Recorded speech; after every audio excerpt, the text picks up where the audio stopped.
최근 중국에선 대참사가 일어났습니다. 대규모 방산 전시회에서 신형 전차를 선보이는 자리가 있었는데 대략 10일 만에 관중이 지켜보는 앞에서 전차가 퍼져버린 것입니다. 그것도 무슨 급격하고 난이도 높은 기동을 하던 도중도 아니었고 오르막길 등판 능력을 보여주기 위한 경사로에 궤도를 올리자마자 그 자리에 전차가 멈춰버렸습니다.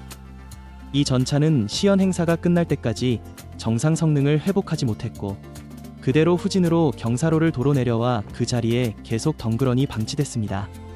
완전히 망신을 당한 건데요. 이 사건은 행사가 끝나고 한참 뒤에야 알려졌으며 그 시점에는 우연의 일치인지 알 수 없으나 중국의 국방부 장관에 해당하는 국방부장이 숙청당하고 있었습니다. 이 소식이 해외에 전해지자 사람들은 여러모로 충격이다 라는 반응입니다. 일단 아무리 중국산이라도 그렇지 이들이 그간 국방에 쏟아부은 투자가 있는데 최신형 전차가 그렇게 허무하게 망가졌다는 점, 그리고 그 책임을 물어 국방부장을 불과 며칠 만에 숙청해버린 점에서 말입니다. 그런데 군사 전문가들은 중국이 이러한 대응을 꺼낸 것이 사실은 이 사건이 전차만의 실패가 아니었기 때문이라고 분석하고 있습니다. 같은 기술이 적용된 다른 무기들이 앞으로 몇 종류나 나올 예정인데 그 모두가 똑같은 결함을 갖고 있을 가능성이 있었기 때문입니다. 자세한 내용을 살펴보겠습니다. 최근 해외 군사 매체 디펜스 블로그는 중국이 제법 오랫동안 은폐하다 영상을 공개하면서 신형 전차 VT-4의 추태를 만천하에 밝혔습니다. 영상에서는 여러 대의 VT-4가 각기 다른 경사도의 오르막길을 등판하는 모습을 선보이려 하고 있었는데요. 가장 가파른 경사로를 오르던 VT-4가 올라가자마자 그 자리에 덜컥 멈춰버리는 장면이 화면에 잡혔습니다.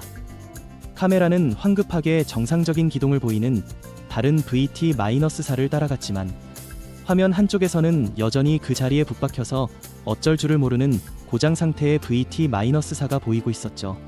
매체가 이 보도를 내보낸 것은 11월 23일입니다.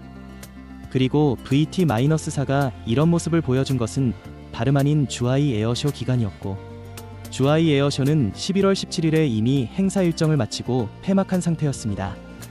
행사 도중에 이런 대참사가 일어났다면 그 소식이 진작에 알려졌어도 이상하지 않은데 해외 군사 매체들조차 거의 폐막 일주일이 지나서야 딱 한 군데에서 이 보도를 낼 수 있었습니다. 중국 당국의 정보 통제가 있었다는 정황을 의심해 볼 수 있죠. 주하이 에어쇼와 관련해서 중국이 정보 통제를 하고 있었던 것 자체는 다른 사례로도 이미 확인되어 있습니다. 에어쇼 개막 전날 일어난 무차별 차량 돌진 사고로 70여 명의 사상자가 발생했는데도 중국 당국은 폐막 때까지 사고 소식을 물샐 틈 없이 틀어막아 해외에 사는 사람들은 아무도 그 사실을 몰랐습니다. 하물며 통제된 시연 행사 상황 도중에 발생한 전차 고장 사고는 중국이 쉽게 은폐할 수 있었을 것입니다.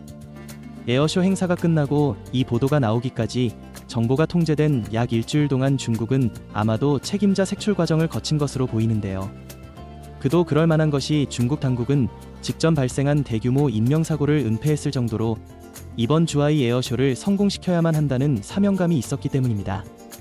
이번 행사는 북한이 중국을 내팽개치고 러시아와 연합하는 상황에서 따돌림을 당한 중국의 국제적 입지가 변함없이 견고하다는 것을 보여주는 자리여야 했습니다.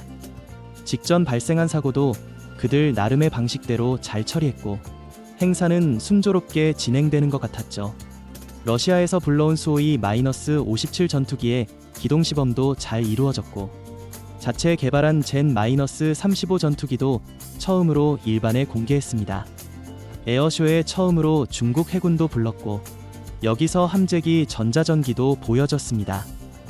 이러한 무기들을 보기 위해 레드팀 국가들만이 아니라 서방에서도 많은 인파가 몰렸고 2022년 행사 당시보다 2배 이상인 11만 5.0000여 명이 단 하루에 운집했고 가격도 10만원에서 최대 40만원으로 상당히 비쌌지만 입장하는 데만도 1시간이 걸릴 지경으로 행사 자체는 문전성시였습니다. 중국은 꽤나 만족스러운 성과를 얻어가고 있었습니다. 행사가 잘 마무리만 된다면 말입니다. 그런데 거기서 최신형 전차가 퍼져버렸으니 공산당 당국이 얼마나 분노했을지 눈에 선하죠. 11만 명의 관중들은 중국이 자랑스레 내놓은 최신 전차가 야전 수리를 할 엄두조차 못 내고 허허벌판에서 시연 행사가 끝날 때까지 꽂아놓은 볼이 자루처럼 방치되는 꼴을 그대로 전부 지켜봤습니다. 행사가 끝난 뒤에는 견인 전차가 와서 VT-4를 질질 끌고 갔고요. 이 정도면 에어쇼 폐막 일주일이 되도록 이런 추태를 은폐하는데 성공한 중국이 오히려 대단하다 싶습니다. 그 창피한 장면을 본 사람들은 입이 근질근질했을 텐데 말이죠. VT-4 전차는 중국의 수출 전용 전차로 중국 내수에서는 사용하지 않지만 제식 전차인 99식 전차의 기술을 기반으로 만들어진 사촌격의 전차입니다. 무슨 마술을 부린 것인지 서방의 주요 전차들과 비교하면 3분의 1 수준에 불과한 가격을 자랑하는데 이를 앞세워 태국, 파키스탄, 나이지리아 등 제3세계 국가들에게 이미 상당량 수출한 바 있습니다. 중국은 VT-4 플랫폼이 성공한 것으로 판단하고 이를 바탕으로 파생형까지 만들고 있는데요. 그중 하나가 VN-20 중장갑차입니다. VT-4 전차의 차체에 병력 수송 공간을 만들고 100mm 저압포와 기관포를 매달아서 장갑차로 운용할 수 있도록 개조한 물건인데요.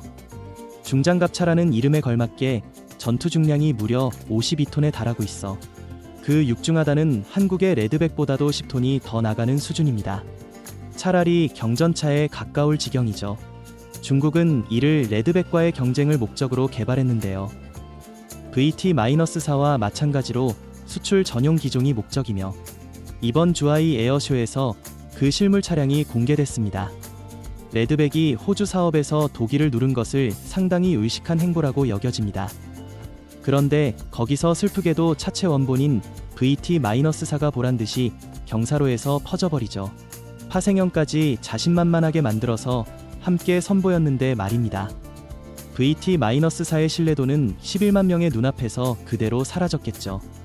더불어 VN-20 중장갑차에 대한 의심까지 얹어지고 말았습니다. 실제 시연 중에 일어난 일이니 뭐라 변명할 여지도 없었을 것입니다. 중국은 나중에라도 이런 일이 일어난 원인을 밝혀내야 했습니다. 그렇지 않으면 그냥 중국산이라 성능이 떨어진다 가 되는 거니까요. 아마도 실제로 그랬을 것입니다. VT-4가 퍼져버린 경사로는 첫 보도에서 보듯 상당히 각도가 가파릅니다. K-2가 매번 보란듯이 기동 시연을 하니까 자기들도 그것보다 더 자극적인 퍼포먼스를 보여주고 싶었던 모양이죠. 그래서 K-2에게도 버거울 법한, 그리고 자기들 전차로는 원래 될 터가 없는 무리한 수준의 경사 코스를 준비한 것 같습니다. 그 결과가 지금의 추태인 것입니다. 그래도 그렇지, 설마 하니 궤도를 올려놓자마자 퍼져버릴 줄은 자기들도 몰랐겠지만 중국은 과거의 트라우마가 재발되는 기분이었을 겁니다. 비슷한 일을 겪어봤기 때문입니다.